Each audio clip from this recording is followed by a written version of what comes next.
എന്തേ വൈകി? ബസ് കിട്ടിയില്ല. ബസ് കിട്ടണമെങ്കിൽ കറക്റ്റ് ടൈമിന് ബസ് സ്റ്റോപ്പിൽ ചെന്ന് നിക്കണം. അപ്പോഴല്ലേ ബസ് കിട്ടുള്ളൂ. ഞാൻ സ്ഥിരമായിട്ട് വരുന്ന ബസ്സിന് എന്തോ കംപ്ലൈന്റ് ആയതുകൊണ്ട്. ശമ്പളം കിട്ടിയില്ലേ? ഇല്ല. മുതലാളി നാട്ടിലില്ല, ചെന്നൈയിലാ. ഇന്ന് 4-ാം തീയതി ആയില്ലേ? 4-ാം തീയതിനുള്ളിൽ കിട്ടുള്ളതല്ലേ? അയാള് നാട്ടിലേക്ക് വന്നിട്ട് തരാന്ന് പറഞ്ഞു. അയാൾ എന്തിനാ നാട്ടിലേക്ക് വരുന്നത്? അതിനിപ്പോ എത്ര സംവിധാനങ്ങളുണ്ട്? GPay ചെയ്താ പോരെ? അല്ല, അയാള് വന്നിട്ട് അക്കൗണ്ട് ത്രൂ അല്ലേ, അയാള് വന്നിട്ട് അക്കൗണ്ടിൽ ഇടാന്ന് പറഞ്ഞു. ഈ അയാള് പറഞ്ഞിട്ട് അയാളെ പേടിക്കാൻ എന്താ? അയാള് ആരാണ്? അയാള് ജോലി ചെയ്തതിന്റെ പൈസ തരണ്ടല്ലേ? കറക്റ്റ് തൊള്ള തുറന്ന് ചോദിക്കാൻ പഠിക്കണം കാര്യങ്ങള്. അല്ലാതെ വെറുതെ മുതലാളി അവിടെ ഇല്ല, നാട്ടിൽ വരട്ടെ, അവരുടെ ഇഷ്ടത്തിന് നിന്ന് കൊടുക്കണം. കറക്റ്റ് ടൈമിന് ജോലി അവിടെ ചെയ്യണ്ടല്ലോ. ഇത്രയും വൈകിട്ടല്ലോ ഇപ്പൊ വരുന്നത്. അപ്പൊ അതിനനുസരിച്ചിട്ട് കറക്റ്റ് ആയിട്ട് സാലറി വാങ്ങാൻ പഠിക്കണം. അതിന് സാമർത്ഥ്യം ഉണ്ടാവണം, ബുദ്ധി വേണം കുറച്ച്. ചെല്ല്. എന്ത് പറഞ്ഞാലും ഒരു തണുപ്പ മട്ടൻ എല്ലാ കാര്യത്തിനും.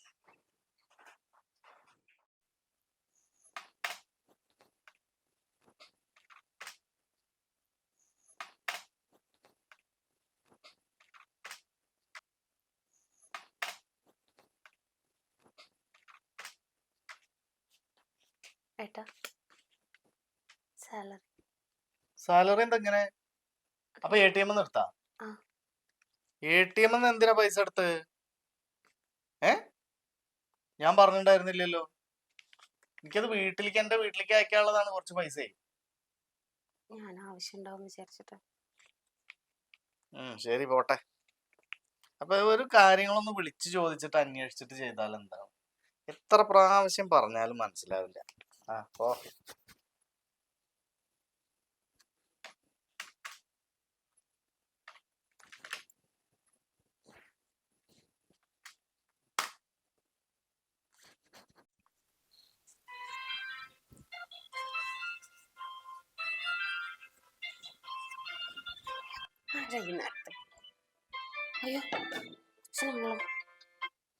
ഹലോ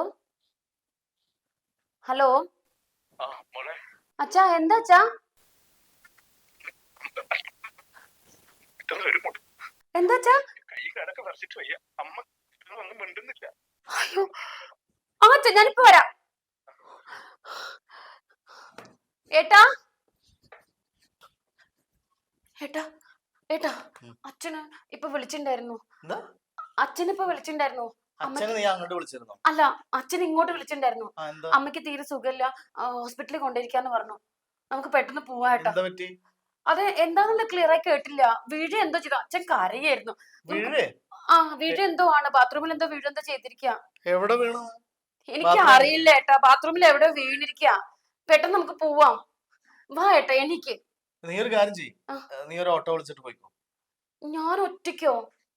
എനിക്കിന്നൊരു മീറ്റിംഗ് ഉണ്ട്, എനിക്ക് വരാൻ പറ്റില്ല. ഞാൻ വേണമെങ്കിൽ വൈകിട്ടൊന്ന് വഴി വേണമെങ്കിൽ ഒന്ന് വരാം, അത്രേ ഉള്ളൂ. ശരി, എന്നാ വരണേ. പിന്നെ അലമാരയിരിക്കണ കാശ് ഞാൻ എടുക്കൂട്ടോ. അലമാരയിലുള്ള കാശ് ഞാൻ വീട്ടിലേക്ക് അയച്ചു കഴിഞ്ഞു, എന്റെ വീട്ടിലേക്ക്. അയ്യോ, അപ്പൊ ഞാൻ എന്റെ അച്ഛനെ. നീ അവിടെ എന്തെങ്കിലും ചെയ്യാൻ വേണ്ടി പറ. ആര് ചെയ്യണേ? ആര് ചെയ്യണെന്നാ? അപ്പൊ സാരില്ല, പണ്ട് എന്തെങ്കിലും പണയം വെക്കാല്ലേ?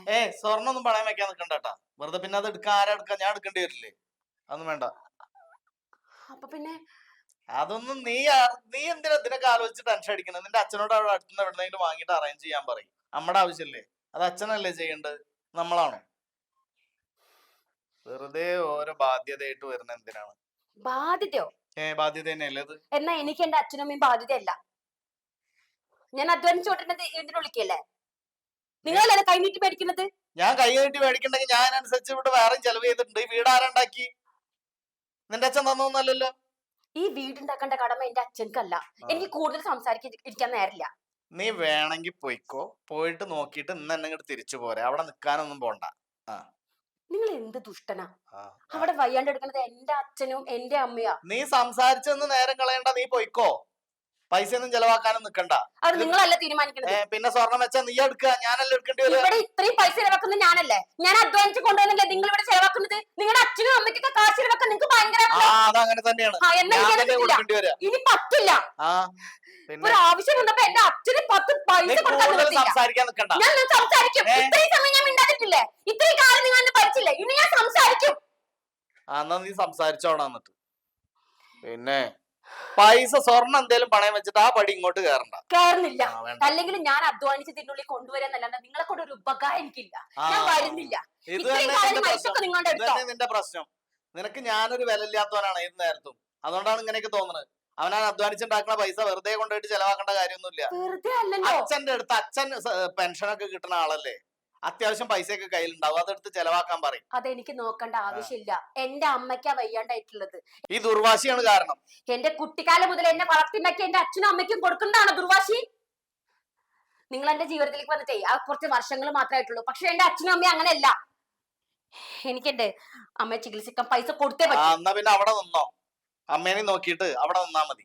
ഇവിടുത്തെ കാര്യങ്ങളൊന്നും വേണ്ടല്ലോ, ജോലിക്കും പോണ്ട. നിങ്ങളല്ല തീരുമാനിക്കരുത്. ഞാൻ തന്നെ തീരുമാനിക്കണം. പഠിച്ചിട്ടുണ്ടെങ്കിൽ എനിക്ക് ജോലിക്ക് പോകാൻ എനിക്കറിയാം. എന്റെ അച്ഛനെ എന്നെ കഷ്ടപ്പെട്ട് വളർത്തിണ്ടാക്കി പഠിപ്പിച്ചത്. അച്ഛന്റെ അടുത്ത് പൈസ ഉണ്ടല്ലോ, ആ പൈസ എടുത്ത് ചെലവാക്കാനാ ഞാൻ പറഞ്ഞത്. എന്റെ അച്ഛന്റെ അടുത്ത് കാശില്ല. ഉണ്ടായിരുന്ന പൈസ ഒക്കെ എടുത്തിട്ടാണ് അവകാശം കൊടുത്തത് എല്ലാവർക്കും. നിങ്ങൾ മനസ്സിലാക്കാത്ത? മകളെ കല്യാണം കഴിച്ചോടത്ത് നല്ല പൈസ കൊണ്ടിട്ട് അമ്മയുടെ അസുഖത്തിന് ചെലവാക്കല്. മകള് നയിച്ച കാശ് ഇതിന്റെ ഉള്ളിലുണ്ട്, അതേ എടുക്കണുള്ളൂ. കൂടുതൽ വർത്താനം പറയണ്ട. നീ പോവാണെങ്കിൽ പോയിക്കോ, പിന്നെ അങ്ങോട്ട് വരും വേണ്ട. അവിടെ പൈസ ചെലവാക്കാനാണെങ്കിൽ അവിടെ ഒന്നോ. എന്റെ കുടുംബക്കാരെ ഒഴിവാക്കിയിട്ട് നിങ്ങളെ കൂടെ എനിക്ക് കഴിയണം എന്നില്ല. ഇങ്ങനെയാണെങ്കിൽ അങ്ങനെ ഡിവോഴ്സ് വെക്കാം. ആയിക്കോട്ടെ. എത്ര പറഞ്ഞാലും മനസ്സിലാവില്ല. ജോലി ഉണ്ട് എന്നുള്ള അഹങ്കാരാണ്. അഹങ്കാരാണെങ്കിലേ അവിടെ തന്നെ പോയി നിന്നോട്ടെ.